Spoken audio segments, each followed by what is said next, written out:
Welcome to the Christian Indie Writers Podcast, where we inform, encourage, and support Christian indie writers on the journey toward publication.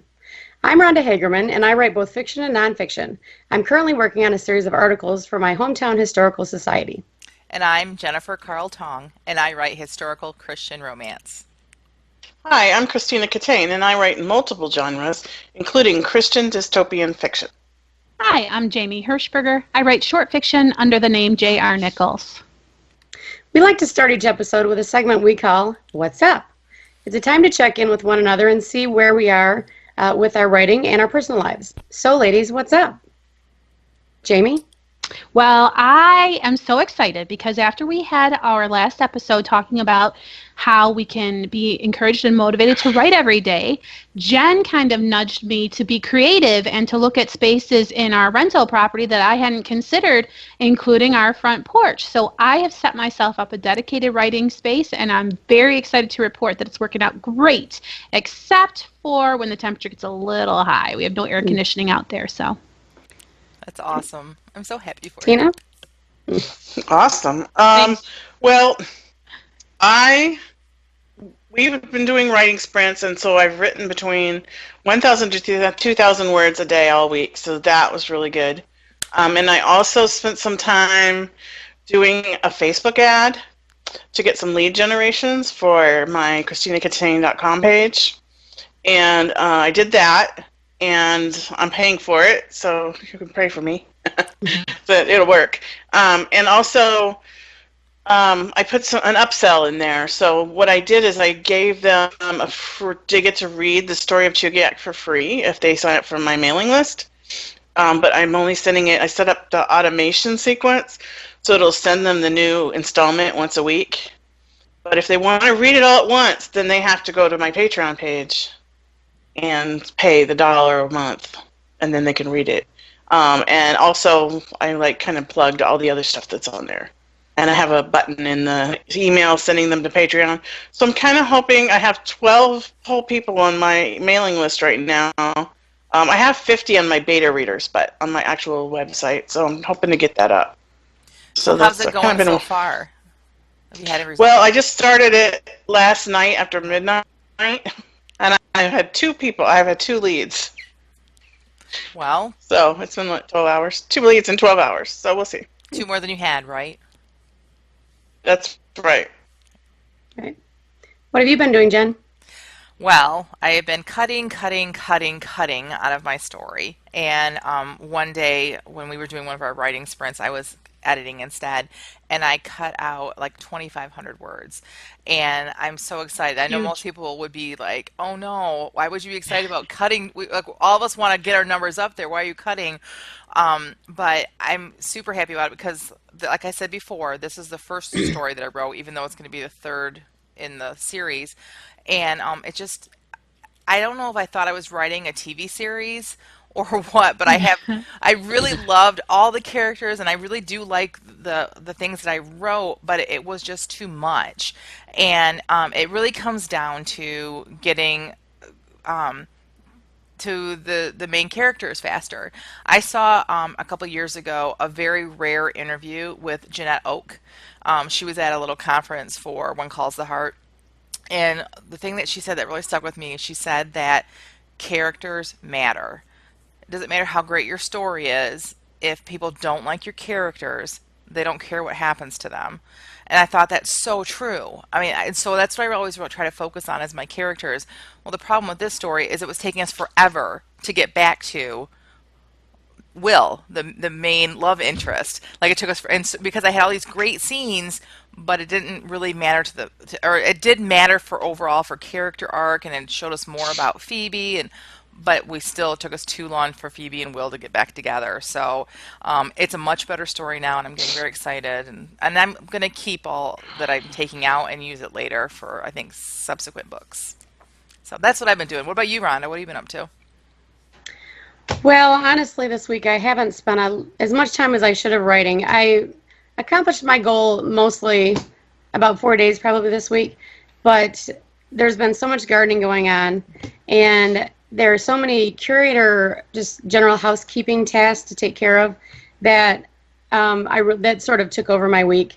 I did tell myself today, though, that I'm going to not leave my chair until I accomplish my goal for today. But the garden is calling again today.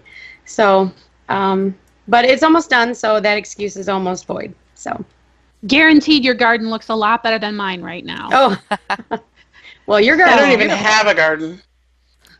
I'm with you, Rhonda, though. I love my garden, and I really would love to be out there and weeding it and getting some stuff done. But I've had to focus on my kids this week. You know, it's last week of school for my kids. A lot of people are out of school already, but my district is a year-round school, what they call a balanced calendar. And so, yeah, I'm itching to get back in there. But, yeah, I'm with you on the garden front. Yeah, all right. This week's topic is independent publishing right for you? I think it's important to define what we mean by independent publishing. Yeah. So, at one time there were application. So, does someone want to talk about what they know about publishing houses? What about you, Jen?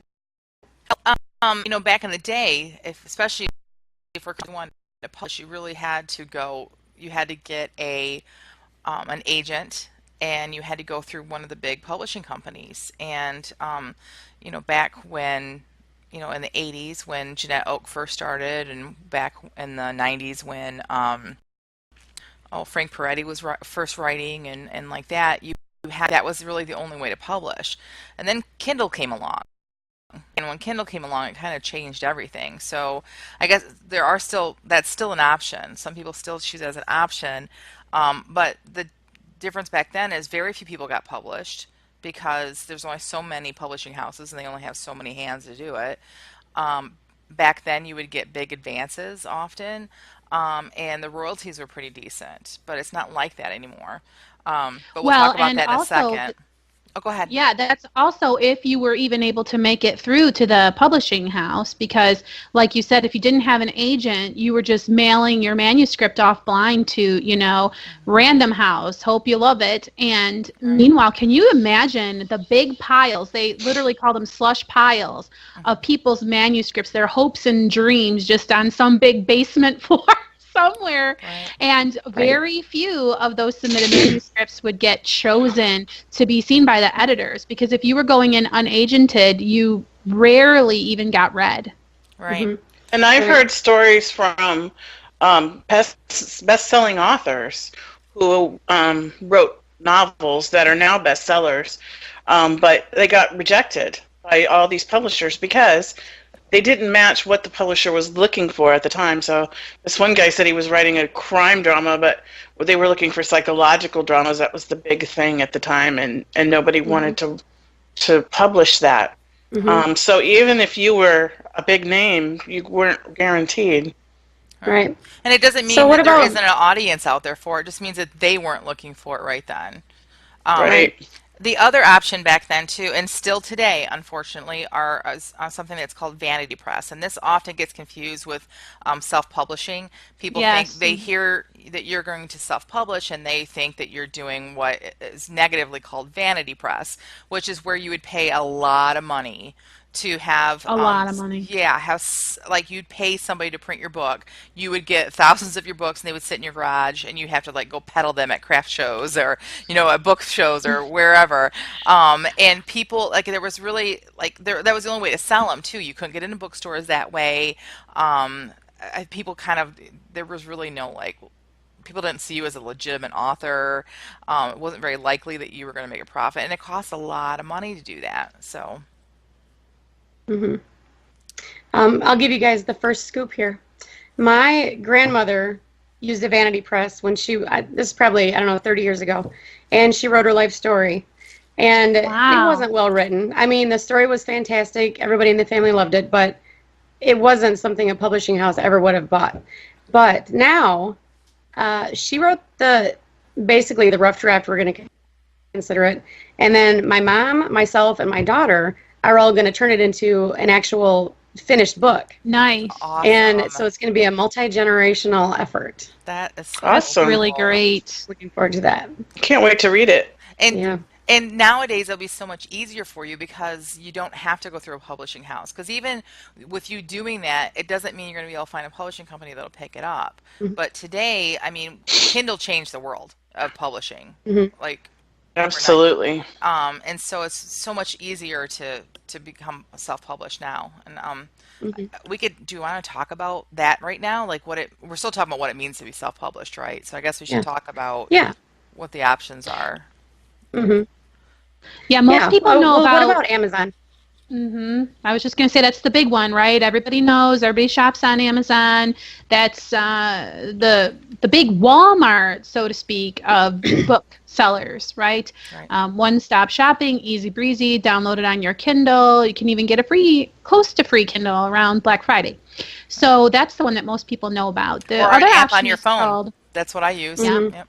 Yeah, me too. Sorry. The other option is going wide, and there's advantages and disadvantages to going wide. Again, if you go with Amazon, you get all of the built-in, people know to go to Amazon, etc. But it can limit you. If your book is, for example, something that people you don't know in Scotland might be really excited about, your audience is going to be somewhat limited if you stick with Amazon. If you have a lot Okay. of Canadian readers, a lot of them use Kobo. And so there's a whole nother market that you're not using. But the flip side of that coin is that if you go exclusive to Amazon does give you special treatment. You get special promotions, and they kind of like treat your book a little bit better than the other books. So I mean, there's pros and cons to both, but that's probably a whole nother Sure is. podcast down the Yeah. road. Yeah. All right. So then, Sure. if you're self-publishing on Amazon, how is that different from a vanity press? A vanity press, and they still exist.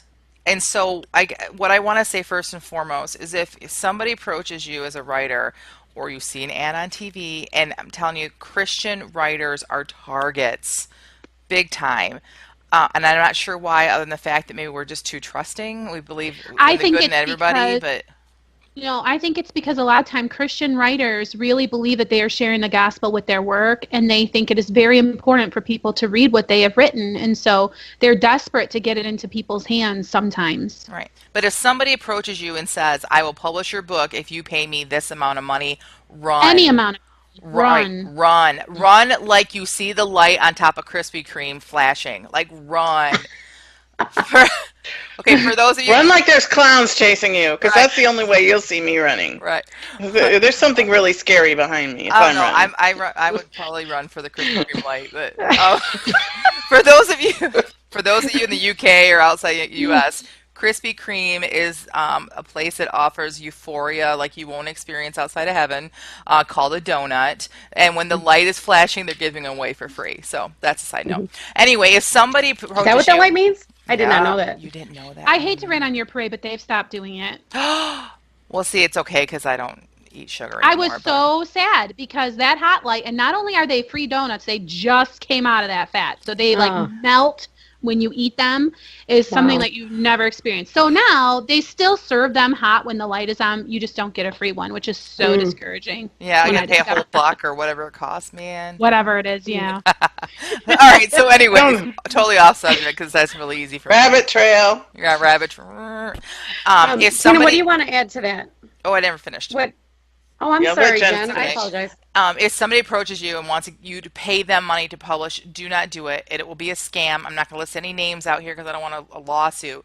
But you do not need to pay somebody to publish your books. Here's the difference between vanity press, or between traditional publishing, old-fashioned traditional publishing, and these non-legit vanity publishing companies. Is that a traditional publishing company, yes, they do all the work for you, but they are making a profit off of a percentage of what you sell.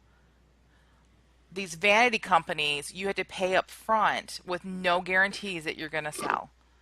And so you're putting all of the money up front for that, and it's not necessary. Everything they do, you can do.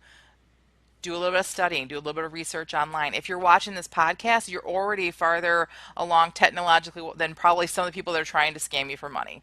So if you can get on a computer and watch a podcast, you can go on and watch different podcasts that teach you how to do what you need to self-publish. So please do not pay somebody to publish your book. Amen. All right. Good advice. Preach. Tina, I know that you've had a lot of experience with this. Do you have anything to add? No, just that just because you're an independent author or writer, it does not mean that you're never going to pay somebody else to do something for you. Good point. You could pay for, but you are in creative control. You make the decisions as opposed to somebody in an office building somewhere. So let's say that I paid Rhonda to design my book cover. Then I would pay her to do that. She's doing the work, but I still have the power to say, this is what I would like on my book cover. This is my vision for what I want it to look like. And no, I don't like that. Change this, change that until I get the book cover I want. So that's the difference, another difference between traditional and indie. Okay, that's a good difference. All right, so now we know what independent publishing is. Let's talk about what advantages and disadvantages indie publication has versus traditional publishing. We've covered a little bit of this, I think, but it seems to me the discussions always pivot around three main factors: profits, creative control, and marketing and distribution. Would you ladies agree? We know Tina does. Mm-hmm. Okay. Have any of you actually experienced something spiraling out of control in your experience? Or is there anything that you wish that you didn't have to deal with in your indie publishing? Jamie, you're published.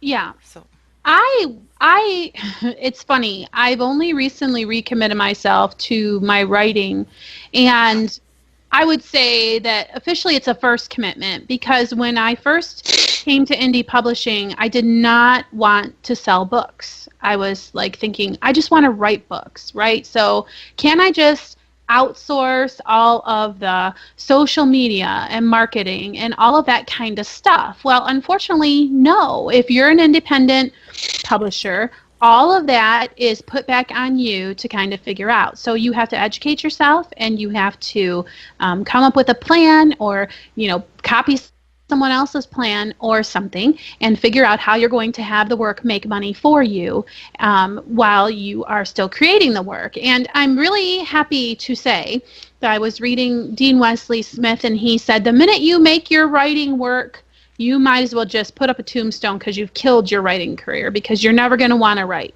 And I was like, oh no, because I had just committed myself to making writing my full-time job. But then he actually responded to a question that I put on that particular blog post, and he said, no, the creative is fun. Have fun when you're writing, but then get up from that writing space and go somewhere else and put on a different hat and become the marketer, the person who figures out, how can this writing make money for me? And so it's been very freeing to me that I can still write what I want and then figure out how to sell it when I'm in a different frame of mind. I like that. That's really good. And that just made me think of, and this is, I hope, not another rabbit trail, sorry, but sometimes when we get together to write, it takes us a while to settle down, because we are socializing, because we all like each other and we like to talk. I know it's kind of obvious. Yes. What if we did exactly what you said? We have last week, like you talked about, Jamie, having a dedicated writing space, and that's where we wrote. And then when we got together, that's when we did our marketing and our business, because you can do that while you're chatting. That's something we might want to think about trying. I never thought about that. And that's also something that would be beneficial to have another person there to say, do you think this is a thumb-stopping picture, for example, like if you're making an ad, and get those second opinions. I like that term, thumb-stopping. Yeah. I stole it. Oh. I stole it from Mark Dawson. Okay. All right. So I know that when you do traditional publishing, a lot of times you're recommended to have an agent. Would you need one for indie? Would you ever want one? All right, so beginning, no. You don't need it in the beginning, because you're your own agent, you're your own publisher, you're your own writer. I mean, you're doing it all, or hiring somebody, so you're your own business manager as well. if you became famous enough and you needed somebody to help you with foreign rights, or you wanted to sell the rights of your book. Like a lot of hybrid authors are independently published, but then they sell the rights for foreign countries or for their audio or whatever. They sell that Movie to rights. movie rights. That would be another reason why you'd want an agent. Yeah. So, yeah, I think there are lots of reasons why you may want an agent, but I don't think that should be a concern when you're first starting out, for sure. Okay. You All probably right. need to sell some books first. Yes. Probably. Speaking of selling, is there really money in publishing? Or being the writer who is published? Like a self-published writer? Yeah. What about traditional versus indie? Can you expect the same? I mean, Right. authors are rich, right? They make millions of dollars No. per book. The only authors that are rich who went through traditional publishing are the ones who hit the literary lottery and were lucky enough to get their book picked and out there and become a bestseller. And just because you're And even sorry. even then, the money is not doesn't come at like you don't get paid every week like you do a regular job. You might get an advance on a novel, and then you write the novel, and then you get profits off the sale of that novel, but it's not continuous income. But if you are an indie author, a published author, you are getting paid by Amazon once a month. So you might get smaller chunks of money, but more regular. Hmm. And you get more of the chunk of the money too. Exactly. Jamie, do you remember that that statistic that we found, you and I, about what percentage you get if you're traditionally published? What percentage of the pie you get? It was something like 10%, wasn't it, or 20%? It was ridiculously low. So if a book was Yeah. like $10, you're going to make $1 off of it. And if you're independently published, you make, depending on how you price your book, you can make 70% of that. Now think of the difference. So many authors that are traditionally published, even if you think they're doing well, they may not be making that much. Hmm. Well, Even if you Go ahead, Jamie. I think that from what I've learned, if I wrote nonfiction, those kind of books that are, how to program your computer or, self-help type of books, those books I understand can really still do well going traditional, because sometimes you only have to have an outline and you submit it to the textbook company or the nonfiction publishing house, and they will then commission the work to be done. And I've always sort of bemoaned the fact that I'm just not wired to write that kind of stuff. But if I was that person, I may still go that route, because it's my understanding that there's still very good money to be made publishing nonfiction as far as advances and royalties. But to Jen's point, if you have something that people want to buy, then you should have no problem getting it into people's hands in the indie way. It just depends on how married you are, I guess, to the subject matter. I mean, if you can crank out, Encyclopedia of Hummingbird Anatomy or something in 30 days and you're not married to the content, ship it off to a publisher and let them brand it and promote it. But if you care about your work and you want to make sure the pictures look just so on the cover and that it has a certain feel to it, then keep that control and publish yourself. Right. Okay. While we're talking about money, and you have the mic right now, Jamie, I know that you've had a book on Kindle. Can you give us just a super quick Cliff Notes about your experience? Did you like it? Was it better than you thought it was going to be? Well, I mean, I guess so.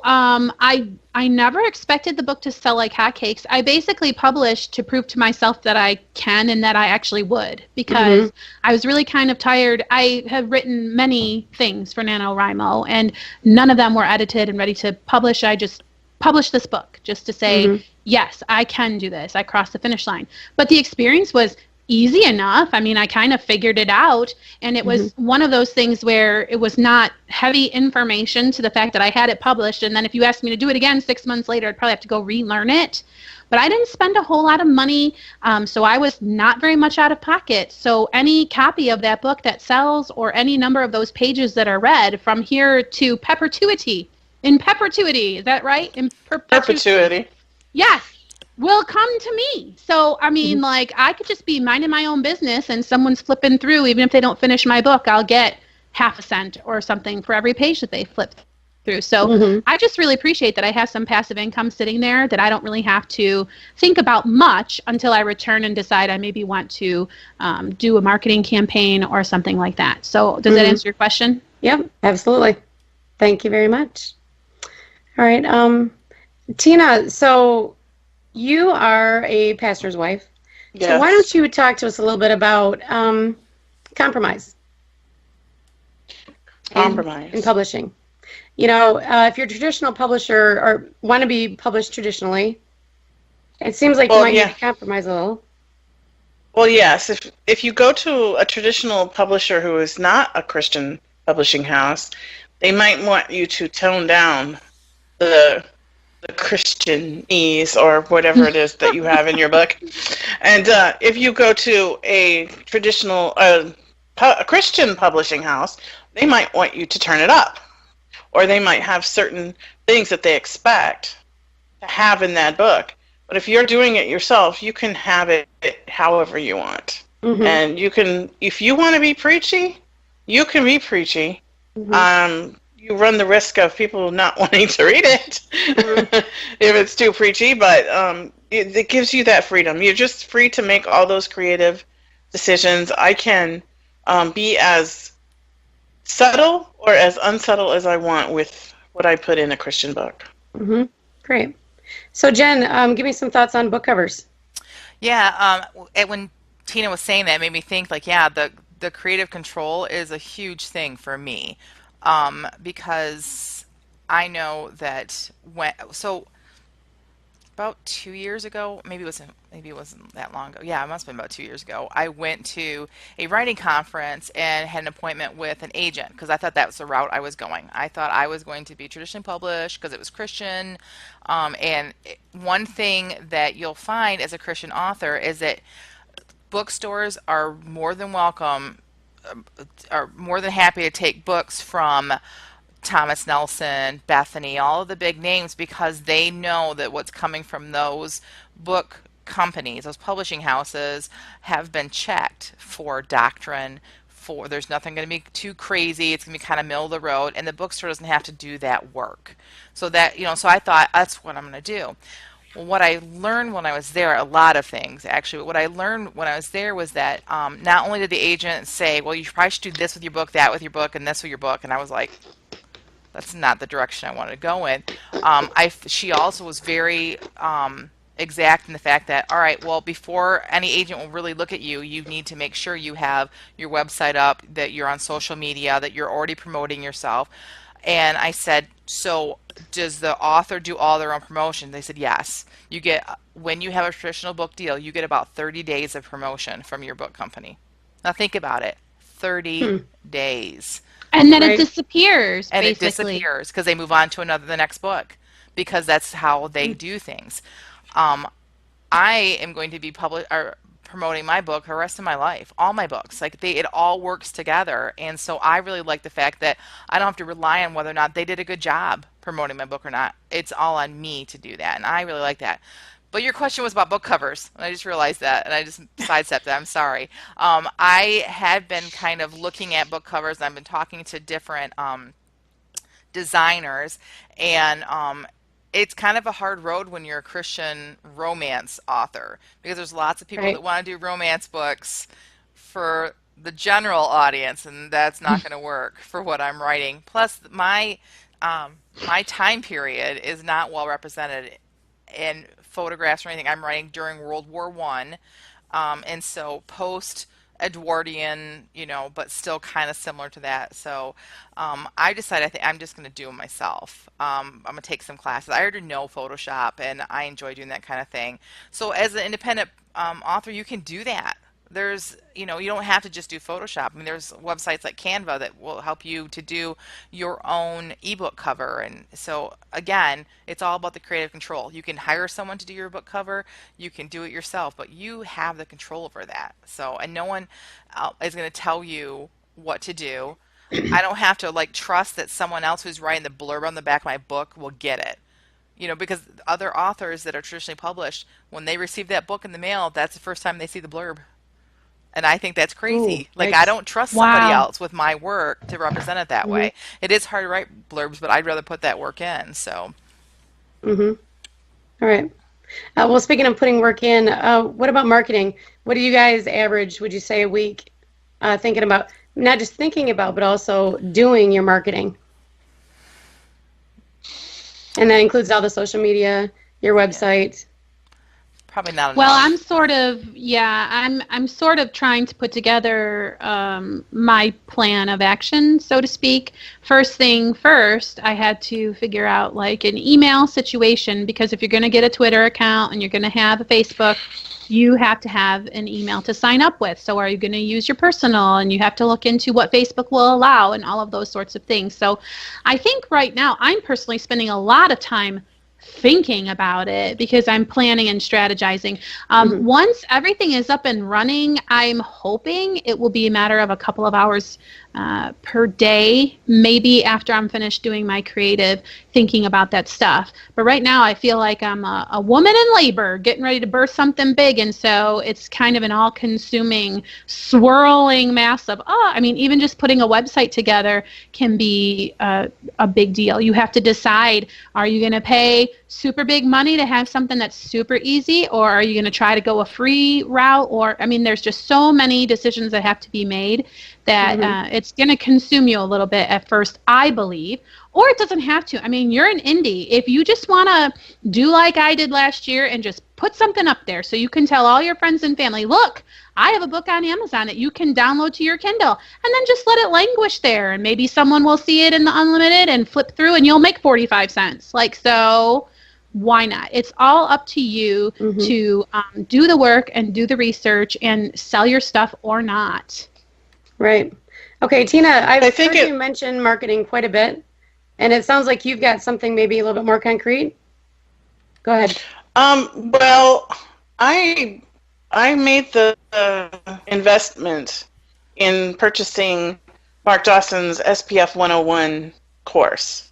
It was like $500, but I feel like it was worth the money. Can you And he say has a, out oh, what the words are? Because you said SPF. People might not know what that is. I'm sorry, Self-Publishing Formula is his website. I think it's selfpublishingformula.com. And the course is actually called SPF 101. And he had a lot of good, it's just a great course.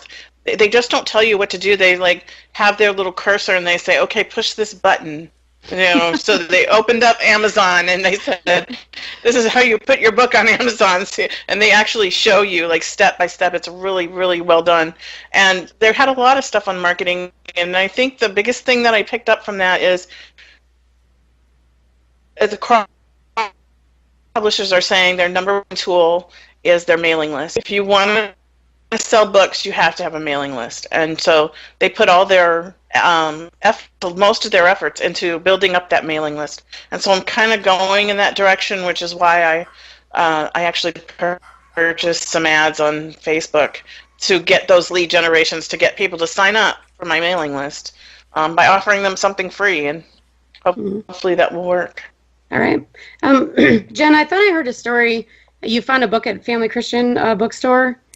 Did you Yeah. want to tell us about that? Yeah, that is so I I went to when Family Christian stores were still open. I went there and I was just looking for new authors. I wanted to find someone new to read and try to support some new writers. And I just went to they had a section of $5 books, and they all were like newer books, kind of, within the last year or so. And I just grabbed one and looked around. I grabbed two actually, and I looked around, and I got home after buying two and realized that one of them was the second in the series, and I don't want to read the second first, Hmm. so I went online because they didn't have, I obviously didn't have the first one there, and to order the first one, and found out that the third book had just been released like that week, and there was not a single thing in the store promoting the new release. And I did a little bit more research and found that this writer, she was newer. This was her first series. She was on book three, but she would have been, I'm not going to say what publishing house it is because, I don't know about lawsuits, but she would have been the book that they had released that week that this company should have been promoting big time. Yet in the Christian bookstore, which is where a large part of what, as a Christian writer, you will get people, at least in my genre, people will look for your book. There was zero publicity for this woman, and it was a big Christian book label, and they did no promotion for her. I looked online for the promotion, couldn't find it. Finally found her Facebook page, and she was promoting herself on her Facebook page. And that was it. But I wasn't following her on Facebook, so I didn't know any of this. And that was a big eye-opener for me. And I thought, if one of their flagship authors gets that kind of treatment, what are they going to do for someone like me who's going to be the brand new one, who's the newbie? Again, going back to the fact that I'm not going to trust someone else for my promotion. If I'm putting money in, I'm putting money in myself, and I'm going to have control over it. Right. Okay, so that's a lot of information, a lot of pros and cons. So can each of you give me one sentence to a new writer to just encourage them in their choice? Jamie, start with you. Don't let your ego get in the way. I thought that I was a good writer if an agent would accept my book. I thought getting picked up by a publishing house proved to me, that my writing actually deserved to be read by the masses. And so I looked down on indie publishing because I thought, if I'm good, a publishing house will pick me up. And the more I was sort of talking to Jen about this issue, I just realized it was super huge root of pride there that I still struggle with sometimes. And I'm just going to encourage authors to not fall into that same trap. Okay, that's excellent. Tina? If God called you to write, then he will get you through it. And so if you think you can't do this, you can with his help. Very good advice. Jen? Yeah, Tina or Jamie kind of alluded to it, but I had a God moment that made me determine that I was going to self-publish when I was in a car, actually, and I was thinking about all the things that I had learned at that conference, and I really felt God speak to me and say, your self-worth is not reliant on whether or not a publishing house says your book is worthy. I say you're worthy. I say if your book is worthy. And it was just like, for me, that was a big thing. That was a big thing because just like Jamie said, I thought, I didn't realize I thought this, but I thought if I don't have one of the big houses say that they'll publish my book, then my book's not good enough. And that is not biblical. I do feel, like Tina said, that God has called me to write. I do feel that he's given me these stories, and so I'm going to write them. And so I guess my word of encouragement would be to write, number one, because if you don't continue to write, you're not going to have a book to publish. Write quality. Take the time. Edit. Do a good book cover. Don't make it something that if God has given you this story, then give it the time and the effort that you should from a gift from God. And then my second thing is don't give up. You can do this. Even if you're not a tech person, you can do this. You might have to educate yourself some, but you can do it. Now time for the fitting of the backs. Yay! It's feedback time. Here's a reminder of how feedback works. Sometimes we submit a piece to our group for a full-on critique, but sometimes, like here on the podcast, we submit a raw, fresh, unedited piece. This helps us develop a safe community for receiving criticism because we each take turns being utterly vulnerable. Because these are new, unedited works, we do not give criticism, only encouragement. This week, we used a generator to come up with one sentence that we had to use in its entirety, in its verb tenses, exactly as it came out of the generator. So, our sentence this week was, they were out last, but now what? All right. Jamie, would you like to share your piece with us? Oh, sure. And I would like to say we had only 15 minutes. Oh, yes. Because, yes, I want to make excuses. Okay, so here we go. Are you ready? Are you guys ready for this? Yes. The redhead used a metal slotted spoon to fish for the deep fried radishes. She got most of them out the first try, but several eluded her, the way she had seen Guppies elude Jackson when he was serving the customers at the pet barn. She had watched him from her grooming station for 3 months now, and had always felt a little thrill when she saw a customer push the buzzer that would call him over to the long row of tanks. The customers were never the same. Sometimes it was a family having settled for a fish after passing by the cockatiels and hamsters. Sometimes it was a tattooed couple adding a fish to their collection, perhaps doing so to cement their relationship, the way some couples would add a baby. It didn't matter to Justin. He greeted each and every family, Jackson, whatever his name is, he greeted each and every family with the same howdy do, the same happy eagerness to hunt down exactly the fish they wanted, even if that preference changed 3 or 4 times. She loved the way his tongue poked out from the corner of his mouth as he pursued the fish with the green net, and she especially loved the way the muscles in his arms worked as he pushed the wheeled ladder over to one of the taller tanks. They were out at last. But now what? They sure looked unappetizing, sitting limp on the napkin-covered serving dish. She huffed a piece of hair out of her eyes and tapped her foot, wondering if she had time to whip up some other dish before Justin showed up.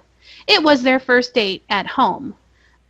For their first date, they had gone to the movies together, and the redhead had noted his conscientious refusal of popcorn and soda. After the movie, he told her about his low-carb lifestyle, and she listened with great interest. For this, their first meal together, the redhead had done some online research about low-carb living. She had prepared seared, marinated steak and imagined that, with the notion of deep-fried radishes, she'd come up with a pretty clever alternative to crispy potatoes. But she'd been wrong. Here she stood over a limp pile of radishes, her second attempt at getting them crispy. She was just about to throw the first batch back into the oil when the doorbell rang. She couldn't help but squeak as she looked at the time. He was an hour early, she thought, and then she slapped her hand to her forehead. Curse you, daylight savings! It was too late now. No time to save her unmade-up face or the radishes. She hastily undid the strings of her apron, thankful that she had dressed ahead of time. But as she flung the door open, and before she could stop it, one lone tear of frustration fell from her eye. Justin looked at it and then wiped it away with his thumb before placing a soft kiss on her lips. You're pretty as a picture, he whispered, his forehead pressed to hers. All at once the radishes were forgotten. Aww. Yay. And you say you're not a romance writer. That was so good. I can't believe what you I guys loved can do it. with 15 minutes. It's amazing. That was awesome. And your main character sounds amazing. She must be a great girl. Yeah. Where Fiery did you redhead. I can't imagine. I forgot the redhead with the radishes. And Yeah. where did you use the line, Jamie? After she was daydreaming about him fishing out the fish, and then it was sort of an awkward switch back to her looking at the radishes. They were out at last, but now what? They sure looked unappetizing. Gotcha. So Awesome. Yeah. That's great. All right, who's next? Now, Tina, for your story. Okay, I'd like to remind everybody that we only had 15 minutes. Yeah. Okay, here we go. When they reached the top of the ladder leading up from the dungeon, they burst through the wooden hatch and into the arena. Well, after all the wrong turns and dead ends, they were out at last. But now what? The 2 gladiators stopped only for a moment before their murderous glares were turned off each other and onto the group of escapees. They moved in, one with a bloody sword and one swinging a mace around his head. Peter looked back at the hatch as if to run back through it, but he realized it would never work. So he turned to face the gladiators while casting his eyes around the arena for some avenue of escape. The women clasped hands, presenting a solid wall of weeping fear to the warriors. Peter and Stephen moved in front of the women. They had no weapons to match a sword and a mace but for one. So Peter stopped and turned to the women. Praise him, he said. They looked back at him with dumbfounded expressions until one by one they caught on and began to sing. Their song stirred the crowd into a mad fury, and they began to shout and cheer and encourage the gladiators to finish them. Peter and Stephen put their arms protectively around the women, huddled now in a group, and waited for their death blow. "Oh, Lord, if there were only some way of escape," Peter whispered. Suddenly, the small wooden hatch about 5 yards right of the one they'd come from burst open. Two men then poked their heads up from below. "Run!" they shouted.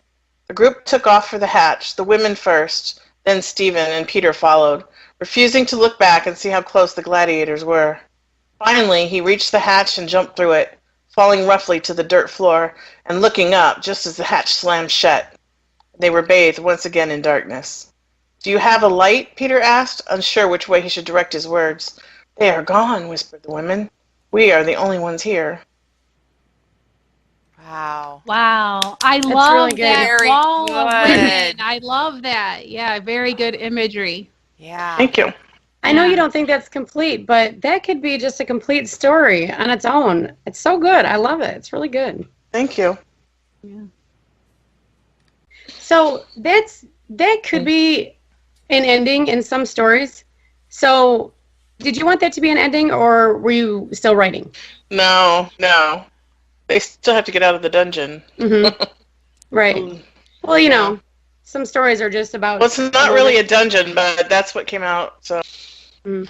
Right. And Jamie had a beginning, middle, and end. So Yes. do you, Jen? Kind of. Let's see how this goes. All right. It takes a long time to dig an underground tunnel with a plastic spork, but the cafeteria... Awesome. But the cafeteria had long ago given up on real utensils. Too many of them came up missing during dinner, only to resurface the next morning stuck in the ground surrounding the camp director's golf cart. It was funny at first, or at least Cheyenne thought so, but after a week of the prank, not only had Shy grown tired of it, but apparently so had the camp director. The morning of the 8th, the campers began eating with plasticware. If the person who kept pulling that stupid prank were trapped in this mine shaft with her, Cheyenne would clean their clock. "I think I found a way out," a voice in the dark said. Carefully, Shy inched her way through the blackness toward the voice. She could hear the movement of the other survivors move in the same direction she was headed. How many, she wasn't certain. At least a dozen, she surmised by the sounds. "Where?" another voice called. Cheyenne recognized it as Brady, the boy who always wore orange t-shirts. "Over here, I found something wooden. I think it's a ladder." Bodies collided as each of the survivors arrived at the speaker's location. All stopped, waiting for some sort of instruction. Brady spoke again. "I feel it too. Did you test it out?" "No, I can't see where it leads." Nobody moved. Cheyenne waited for Brady or some other boy to make the first move, but no one did. She sighed. "Let me through. I'll climb up."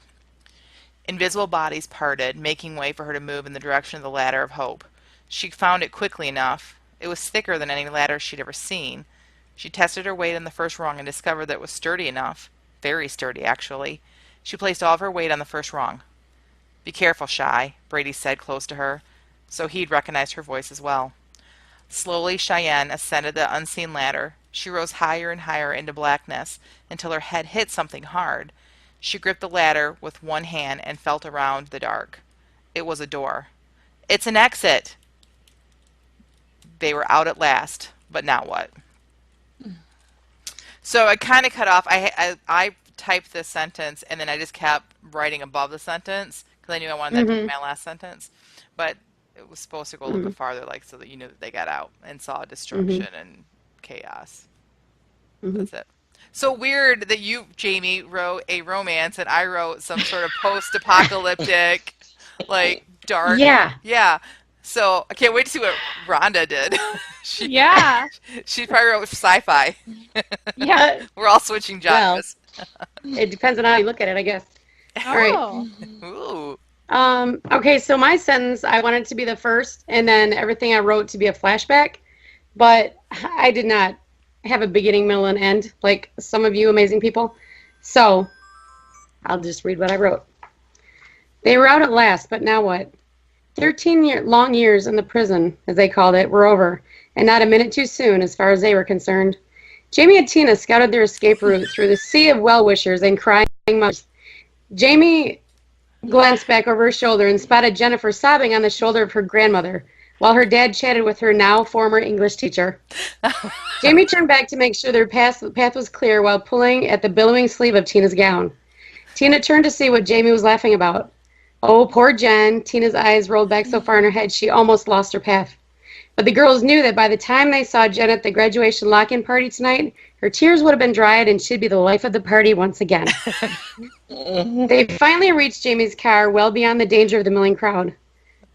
Whew, we made it. It's here. We're adults. Can you believe it? Jamie was bubbling over with excitement.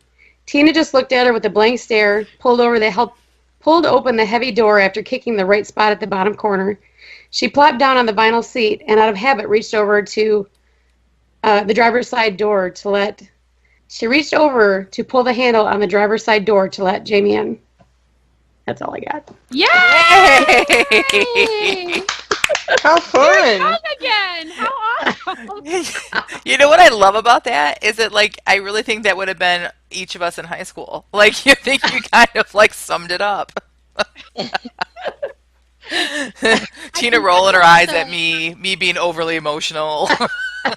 Yes, I have to let the listeners know that my story was inspired by something Rhonda told us just before we started recording today, that she had tried to make radish chips with hot, oil, like a French fry maker or whatever. And so that's kind of why we were a little bit twittery about what I was reading, because it was obviously inspired by our wonderful host today. Okay. All right. Anything great. more to say about our little exercise today? I thought it was great. It was It was fun. a lot of fun. Well, you guys all did great. You did too. I love how all four of us always come from a completely different angle. Mm-hmm. I don't know if we've ever had... That. Right. All right. Well, now let's visit the accountability corner. This is where we check in with one another to make sure we're each moving forward on our journey toward publication. Of course, there are many paths along this journey, and each looks a little different, just like our stories. And we all know that everyone moves at his or her own pace. So in our group, we each set our own SMART goals that are significant, measurable, attainable, relevant, and time-bound. Then we announce them here on the podcast. So let's start with Tina. Well, I'm just going to concentrate on butt in the seat. Butt in the seat and pumping out words every day. Did you meet Yeah. your goal from last week? Yes, I did. Which was... Very good. Pretty much the same thing. To be writing every day and to work on my obligations that I've promised. I promised people serial stories, so I've been working on those. Mm-hmm. All right, so Tina, how are you going to measure those goals? Like, does it mean that you have to sit down every single day? Is that your goal, or is there a certain number of words every day? Like, how are you going to measure it? Well, I'd like to get 1,000 words a day. Okay. And still meet my goals. I want to work on my novel, but I also need to reach my things that I promised people. So. Mm-hmm. Do you know how many words you got last week? I don't know the total, but I do know there wasn't a day that I got under 1,000. Mm-hmm. In a few days, you got around 3,000, right? Yeah. So, I didn't write on Sunday.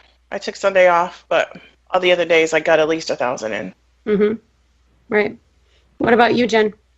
Well, I'm continuing to cut from my novel, but I'm hoping to be able to transition into more writing. So, and last week I did meet my goal. I cut. I've got the first act pretty much where it needs to be, just about. And so for next week, my goal is to, similar to Tina's, is I want to write every day. But I'm going to set a goal of 500 words a day, because on top of the writing, I will be cutting as well. So I need to find a balance between the two. That's a hard thing for me. Like when I start editing, it's like I give up on writing. Like it's like I know that like you're supposed to split your time in the day because you're using different parts of your brain, but like I feel like when I sit down to edit, I just spend the whole day doing it. Like I can't stop. Or when I sit down to write, I can't stop. And so I need to find some balance there. So 500 words a day and continue to cut unnecessary stuff. Do you have a cut goal? For this next Can you week, quantify that even? yeah, I can. I mean, my first act is still too long, but I reached my goal of what I wanted to cut out, but I added stuff back in. So I had to reset my goal. I added Well, another. really, that's not a bad thing, though, It's because not. if you're making it more toward the goal of the book. Yes.